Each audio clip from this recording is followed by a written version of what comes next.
and today we're going to discuss pricing. What are some of the interesting pricing strategies?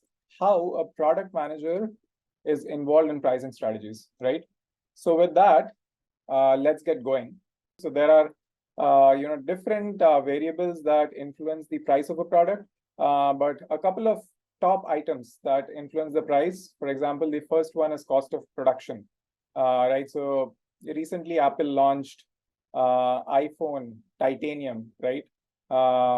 It prices the product at a certain price depending on where it is produced, how it is produced, how is it exported to different countries, etc. Right? So all of that, the cost of production influences pricing, right? The other one that most of you answered correctly is demand and supply, right?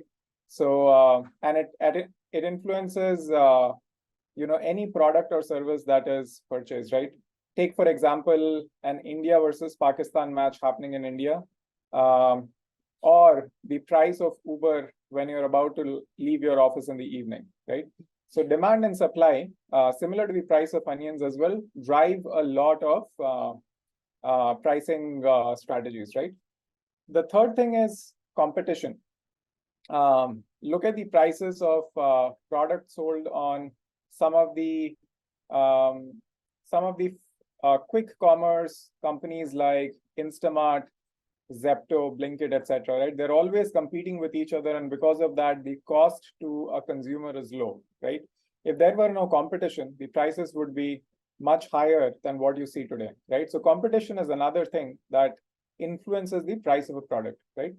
Then there's value proposition, right? So Manjunath mentioned value for the customer, right? So value proposition is another thing which is super important, right? It's not just what your product does, but how do you convey the importance of the product to the consumers in a way that resonates with the consumer at the right places, right? So that also determines the price of the product.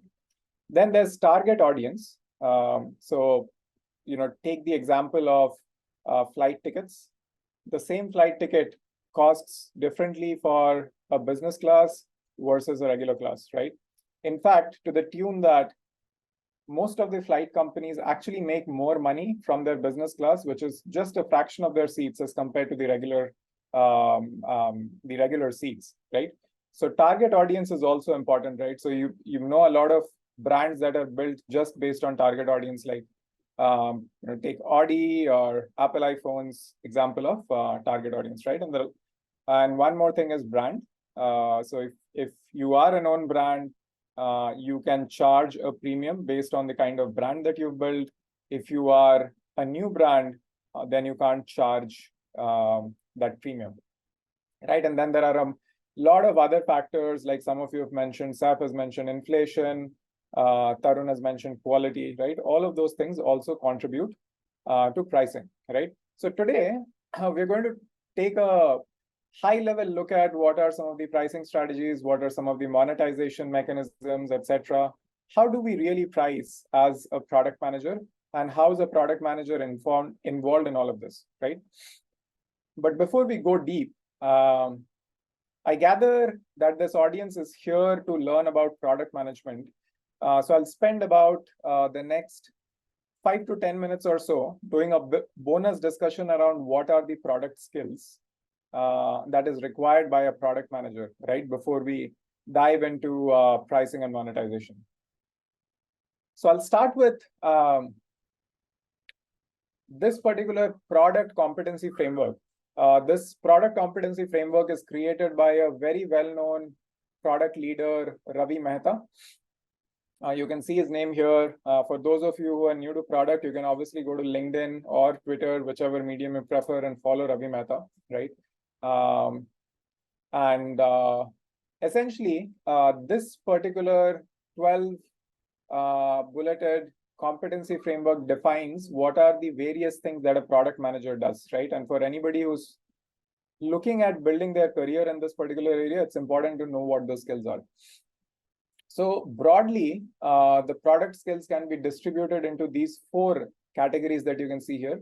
One is customer insights, which is how much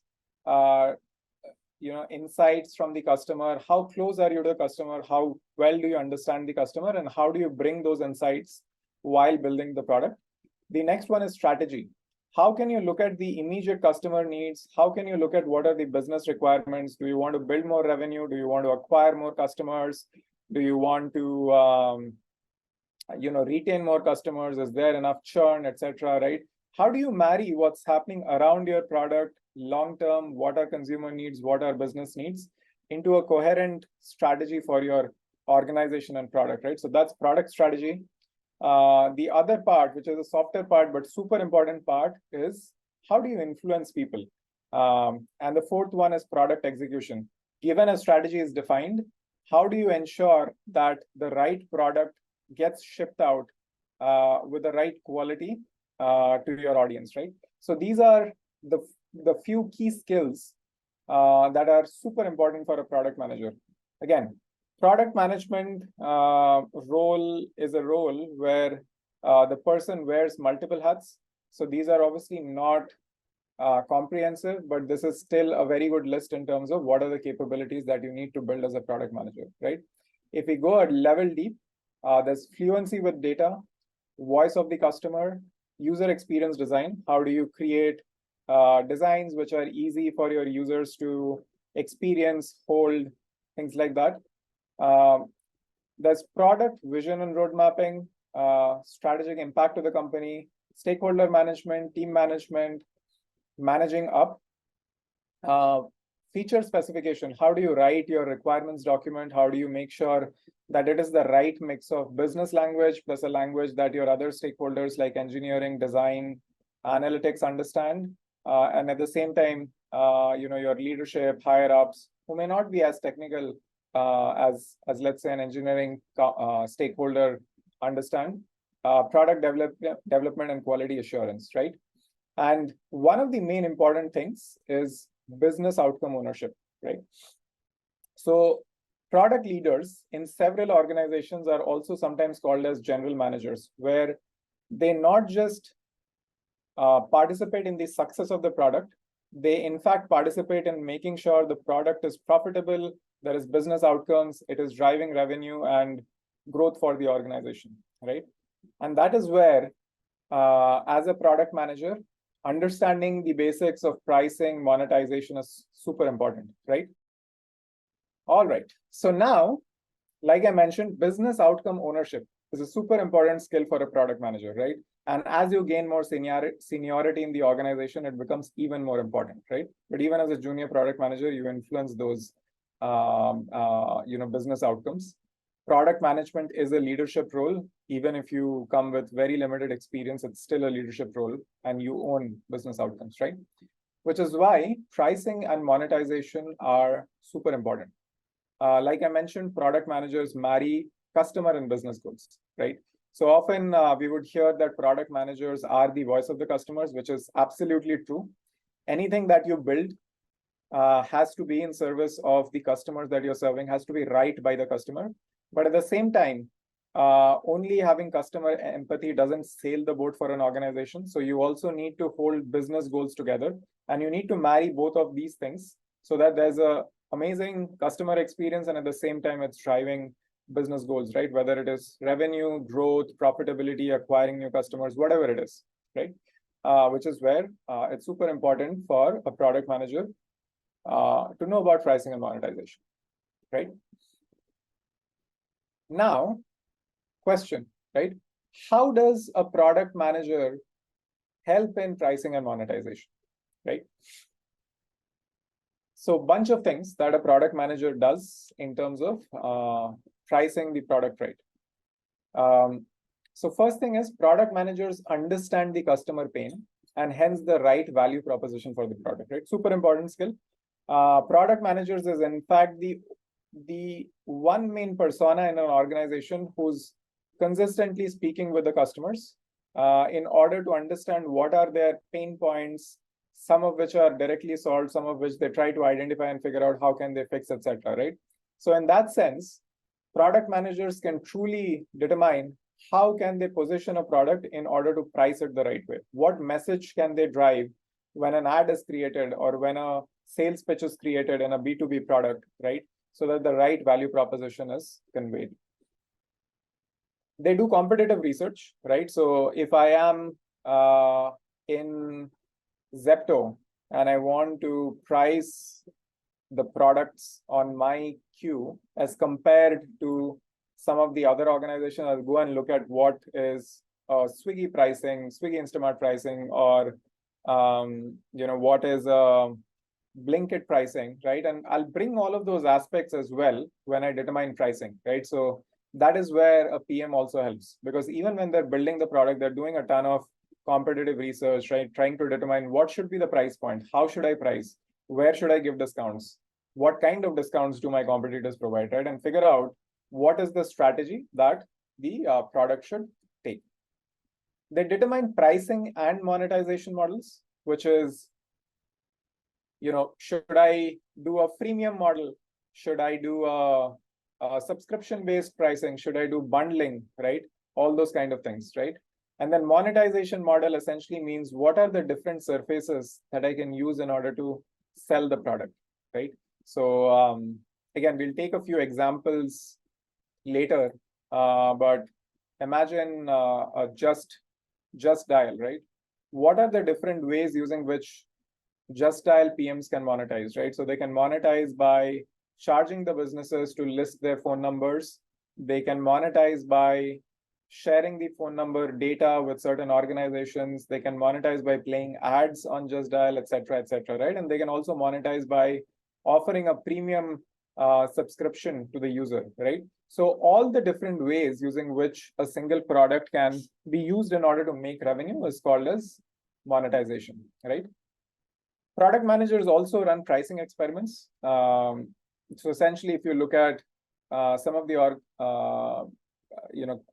websites like Amazon, Booking.com, etc., they are known to be specialized in experiments where they keep changing the price of the product for different customers, within the legal realms at different days, different times, right? Sometimes they run discount experiments, etc., to understand what is the price point at which the product becomes very lucrative for the customers, and at the same time, it also drives maximum sales and maximum business value and profitability, right? So product managers also involved in running those kind of experiments to understand at scale what is the right price that should be put for a product. And ultimately, product managers are also aligning with a lot of stakeholders like leadership, pricing committee, etc., bringing in all of these aspects that we have spoken about before, right? Competitive research, different pricing models, experimental data, etc., to convince what's going to be the right price for the product if they were to launch, right? So I also want to show you a pricing model for Jira Work Management, right? Which is one of the products that my organization sells. It's a B2B product which is sold to enterprise organizations, right? And you will see a bunch of different pricing things happening here, right? For example, there's a user-based pricing, right? So if you change the number of users here, you get a different price per user, right? And you're also proposed what's the product that you can buy based on this, right? Again, if you look at the monthly and annual billing as well, you will see that the price of the product changes depending on whether you choose a monthly subscription or an annual subscription, right? There's also an aspect of tiered pricing, right? So change in pricing based on the edition of the product that you purchase. Every advanced edition has more features than the previous one, right? And there's another pricing play that's happening here, which is a free product up to 10 users, right? Which allows certain organizations which want to test out how the product is, come in, use the product for free, understand the value of the product, and then expand to more users, right? So there's a lot of different and interesting pricing play and monetization plays that are happening here, right? All right. So I can see a bunch of questions, but I'll probably take some of these questions a little bit later so that we can maintain the continuity, but keep these questions coming, and I'll make sure I take them as we get to some logical places, right? Cool. So a PM participates in pricing, how to monetize, and things like that, right? So now let's talk a little bit about some of the monetization mechanisms. We spoke about the definition a little bit earlier, but we'll look at a few examples and some case studies as well. So product monetization, like I mentioned, refers to the process of generating revenue from a product or a service, right? Now, let's look at the evolution of WhatsApp's monetization model, right? This is an announcement that WhatsApp made in 2016, right? Where they said that they are making WhatsApp free and more useful, right? So the natural question that came to the product managers and the business at that point was, now that I'm making my product free, how am I going to make money, right? So that $1 per user, right? If you think about the current WhatsApp users, which will be in the tune of maybe like 2+ billion users, right? It's $2 billion worth of revenue every year, which is humongous, right? So WhatsApp said we're going to make it free for everybody, and there's a good reason that is mentioned in this particular article, which you can read later, right? But WhatsApp essentially had a choice, right? How do we make a free product profitable, right? So they had a couple of options in mind. They could either introduce ads into the product, or they could use some other mechanism to monetize, right? So for example, like Lalita Shri mentioned, data could have been one of the options, right? But again, you can't really sell WhatsApp data. It's all personal data, right? So what WhatsApp ended up doing is it started investing in WhatsApp for Business, right? So all the messages that you see from businesses, like your banks or your e-commerce sites landing up in a product on WhatsApp inbox is actually WhatsApp for Business, right? So that's the mechanism that they used, and it's been a pretty successful business for them, right? So that's monetization, right? Different mechanisms of monetization, choosing the one that makes the most sense for the organization and also makes sense for the customers, right? If they had put in ads in WhatsApp, it would have been a very subpar experience for the consumers, right? Thereby, probably certain consumers would have left if the experience was buggy and ad-filled, right? But this is how the company married the customer goals as well as the business goals and sort of brought a mix that worked really well for the business as well as the consumers, right? All right. So now, again, a question for this group. How do you think, or what do you think are the different ways in which Google Maps makes money? Or Google Maps monetizes, right? So essentially a monetization question. Although business listings is free on Google Maps, right? So it's a marketplace again, where businesses need to list for users to see. So business listing is free, but there are a bunch of things, logo highlights, right? All of these are great examples. Ads, I'm not sure if Google Maps does it, but I won't be surprised if they do, because Google makes a majority of their revenue via ads, right? So all correct examples, right? Oh yeah, so sorry, ads is there, right? So Google makes money from ads, right? Such kind of ads, obviously not the regular kind of ads that runs on YouTube and stuff like that. Then you also mentioned APIs, right? So you can see here a news article which is published in 2019, where Uber paid Google 58 million for 3 years for their map services, right? So a huge amount of money, lot of organizations, right, that use any sort of map for tracking locations, right? Even when you put in your addresses, there's some service that is being used, either Google or some other service provider, right? So a lot of money actually made from the ads. And then, like somebody mentioned, you could see some of these business logos on the maps, right? Every other logo is a category logo, which looks like a restaurant or a hospital or a store. Whereas if you're really interested and if you have the money, you can actually put your logo on the pins, right? So all of those things are possibilities, right? So that's about monetization, right? So there are different mechanisms that a product manager as well as an organization can think about when it comes to monetizing, right?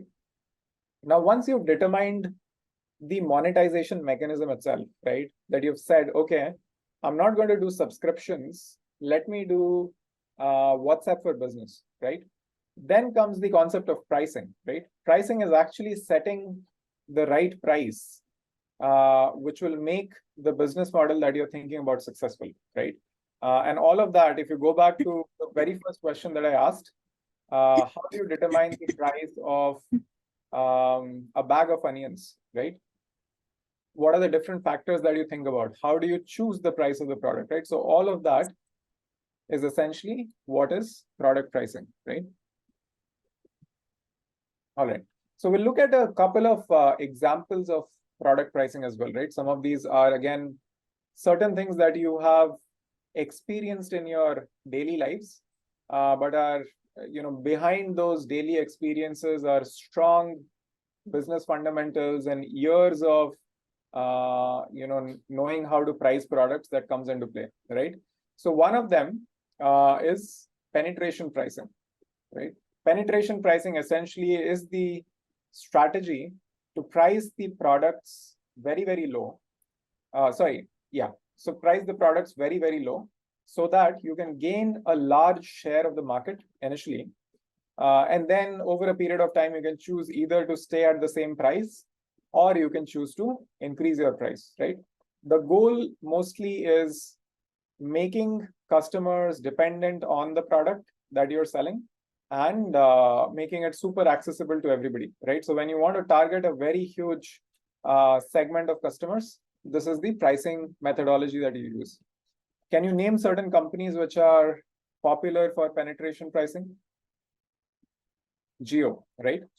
Jio is a great example. It's also sometimes called as a loss leader, right? Where Jio will pump in a lot of money and they will operate for losses for several years so that the customers leave the other competitors and become dependent on Jio, and then they start gaining more market share, right?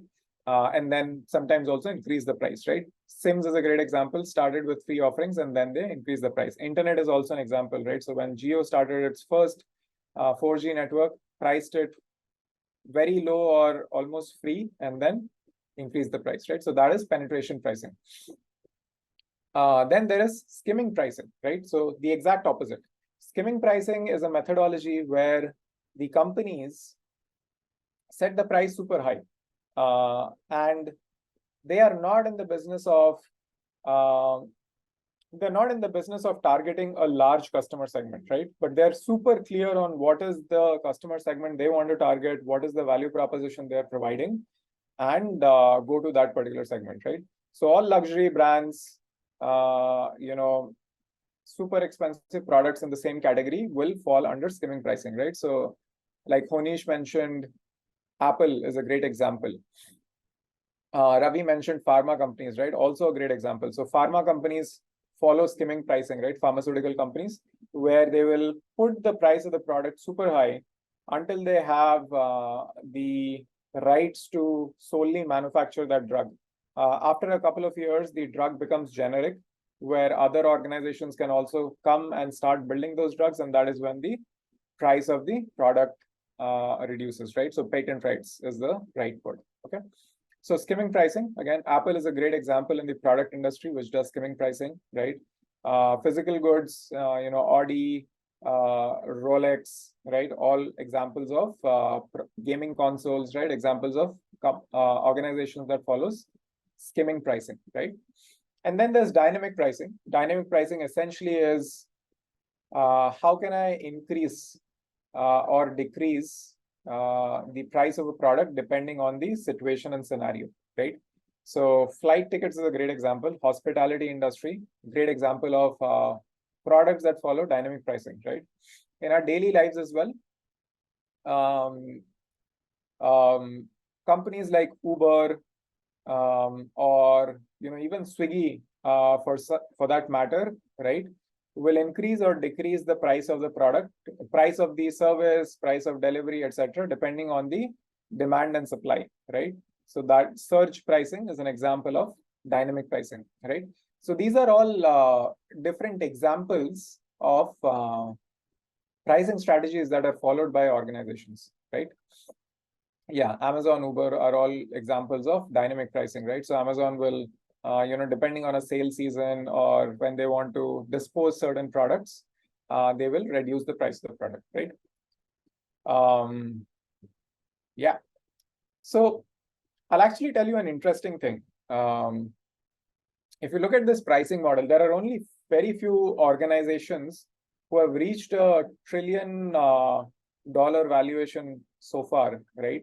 And if you look at them, those, few of those organizations, right, they follow one of these pricing strategies in order to be successful, right? So Amazon, e-commerce, right, follows penetration pricing, where they price the cost very, very low, right? They operate on volume business, and their success actually comes from the fact as to how well have they orchestrated their supply chain, right? Everything is automated, everything is quick, everything is low cost, right? They have found efficiency in every place, so they can price the product super low, reach out to a huge amount of audience, and make money out of volume, right? So that's a business of unit economics, right?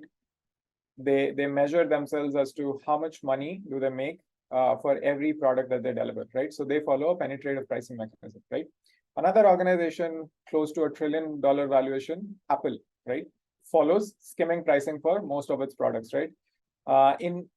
At a very broad level, every product that they sell, they make around 30 to 40% profits on the product, right? And if you look at an iPhone, they probably every phone sale results in more than 60% of the price is actually a profit for the organization, right? Dynamic pricing, Microsoft, right? Microsoft is neither too high nor too low, right? So it doesn't change its pricing very frequently, but is an example of how they stay dynamic and cater to a mid-sized audience, right? Without delving too much into penetrative or skimming. Right. So Edwin, example of dynamic pricing is, for example, Uber, where they keep increasing or decreasing their prices based on the time of the day, right? If it is raining and suddenly the demand spikes, the price suddenly shoots up, right? And it tells you that you are at a 2.5x 5x surge, etc. Right? So that's an example of dynamic pricing. Right. So these are some of the common, these are not the only ones, but some of the very common ones that are used in pricing a product, right? The other thing that is also super important and super interesting in pricing is consumer psychology, right? And it's a whole different topic in itself. But here are a few things that are very interesting from a pricing standpoint and from a buyer psychology standpoint and the willingness to pay, which are super interesting, right? And all of us have seen this, right? There's nothing very different, but I'm just going to tell you the names that the industry uses, very common practices that are used when it comes to pricing, right? So the first one is odd pricing. Pricing the product at a number which gives the perception that it is a low cost, right? So instead of charging a product for 105 rupees, putting it at a 99 rupees, right? Gives the perception to the user that it's a lower price, right? And it's interesting that it works, right? Data shows that it works. All of us intelligent human beings would think that it does not, but it actually works. Hi, Premanku. I think your screen has frozen. Okay. Are you not able to see the table? No, your screen was frozen for the last 10 seconds. So maybe you can reiterate everything. Okay. Yeah. Sure. Okay, so it looks like it worked. So I'm going to continue. All right. So the next one is anchor pricing, right? Anchor pricing essentially is a pricing where you set the pricing of a certain product within your product set at a very high price, and then you price the other products at slightly lower prices, right? So that the higher price products actually give the impression that the products that are at a lower price are more expensive or more reasonable, right? Can you guys think of examples of industries that use this methodology where they have several products? One of the products is super high, so consumers actually choose the ones which are not so high, right? So Apple iPhones, great example, right? Where they will launch iPhone, iPhone Pro, iPhone Pro Max, bunch of things, right? And because they price the highest version so high that a lower version, which might cost like an 80,000, 90,000, might seem like a reasonably priced product, right? Similarly, cars, right? Cars generally don't build their products with the goal that the highest version is going to sell the most, right? But it is a pure anchored pricing strategy, right? Where their lowest version, especially in cars which are in the range of 20 to 30 lakhs, their lowest version would probably cost half the highest version, right? And somewhere in between, there would be a car which is the highest value for money for the customers that are trying to buy that car, right? And those are the models that sell the most, right? So that's a strategy that is used by certain organizations called anchor pricing, right? And the last one here is bundle pricing, right? So packaging certain things into a bundle that makes it convincing for the user to think that the price point of the bundle is actually more reasonable, right? So the consumer actually ends up paying more than they would have if they had chosen only a single product in the bundle. But because it's bundled, it gives the consumer the impression that it's actually beneficial for them, right? So that's another mechanism. And this is also a very, very popular mechanism in SaaS products, right? So B2B. So for example, if we go to Adobe Creative Cloud,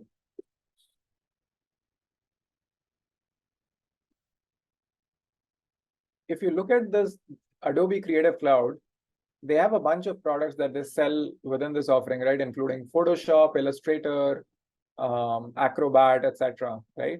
And they say that if you are choosing all of these products together, I will offer it to you for 2,394 rupees per month instead of a 4,230 rupees that you would have to pay if you were choosing these products separately, right? Geo setup box, great example, right? Apple Amazon Prime is a great example of bundling, right?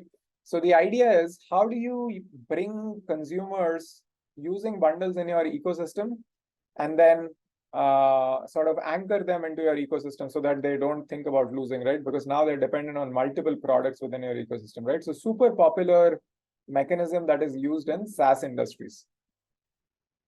The next one is revenue models, right? Again, certain popular revenue models and examples of certain organizations that use it, right? So subscription, super common revenue model, whether it comes to B2C products like Netflix or whether it comes to SaaS products like Adobe or Microsoft is a great example of subscription products where they sell their Office suites, Outlook 360s, and operating systems, etc., on a subscription-based model, right? Then there's perpetual pricing. This is something that was followed in the older days, where you buy a one-time license and you can use the product indefinitely. Certain organizations use advertising as a pricing model where they don't charge the customers, but they make money based on the revenue that comes from ads. Like Facebook and Google are super popular in terms of ad revenues, right? Then there is transactional revenue, where the organizations earn for every transaction that is made, right? So Shopify, Amazon are examples of that. Then there's commission-based pricing, right? In commission-based pricing, what happens is the company itself is not the owner of anything that is being sold on the platform, right? So take the example of Airbnb or Uber. These are marketplaces where there is a supply side and there's a demand side, right? So if we take the example of Airbnb, hosts of homes come and list their homes on Airbnb, which can then be taken by guests who are visiting a particular city for vacation or business, and they would stay, right? So this is an example of commission-based pricing, right? So the home itself is not owned by Airbnb, but they will make a commission based on every transaction that happens on Airbnb, right? So these are the various pricing, revenue monetization mechanisms, and some of the consumer psychologies which are super important when it comes to pricing the product, right? So all the examples that we saw here, in fact, are all psychological pricing mechanisms, right? But if you think about, let's see, right? You think about brand, right? Brand can also play a huge psychological impact for a user to influence pricing or buying decisions, right? So Apple uses that a lot, right? And they invest a lot in brand building as well, right? Where if you go and Google, you'll find out that the brand value of Apple is about 40 to 50% of the actual price of the actual value of Apple in general. Which means that if Apple were to remove their logo and name from the product, the revenue that they'll end up making is probably going to be around 50% of what they make today, right? So there are these several strategies that can be used in order to price the product. So very quickly, we've learned everything about pricing, monetization, revenue at a high level. Now the question is, when should you do these pricing conversations with the customers, right? So let's say WhatsApp is going to launch, right? How does it determine $1 is the right price for a subscription, right? So there are several points at which pricing conversations happen. Pricing conversations need to happen as early as possible, by the way, right? So for example, in fact, I'll give you an example of a product that failed because it did not think about its pricing strategy at the very beginning, right? Google Glass. They essentially thought that their TAM is every individual that wears a glass, but the cost of the product was so high that it did not resonate with the customers. But by then, they had already built out the product, right? They had spent a lot in R&D and perfecting the product. And as a result, it did not become successful because the pricing did not stick with the consumer group they were going with, right? So doing the pricing conversation as early as possible is super important, right? So concept phase, when you have not built the product, go and ask your consumers that, hey, here's what I'm trying to launch, and this is what I'm going to price the product, right? Do you think it's a high price? Do you think it's a low price? Or do you think it's a right price, right? So do that analysis as soon as possible, right? So concept phase, when you're doing competitive research, market research, you can again figure out what your competitors are offering and then determine the price, right? Pre-general availability launch, right? Before, so generally what happens is whenever you have a product, you have something called as general availability, where the product starts becoming available to everybody. But before that, you have a testing phase, right? Different companies call it different things. Some call it early access program. Some call it beta testing, right?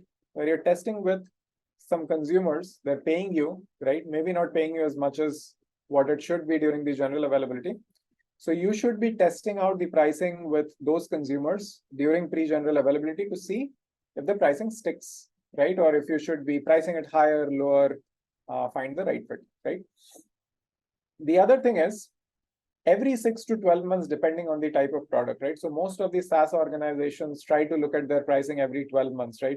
To cater to, or even consumer products, right? To cater to inflation, changing demands in the industry, right? Changing consumer needs, competition that has come into the market, right? And relook at their pricing. You cannot expect that you've priced once and it's going to work forever. And then finally, whenever you're adding any new features, right?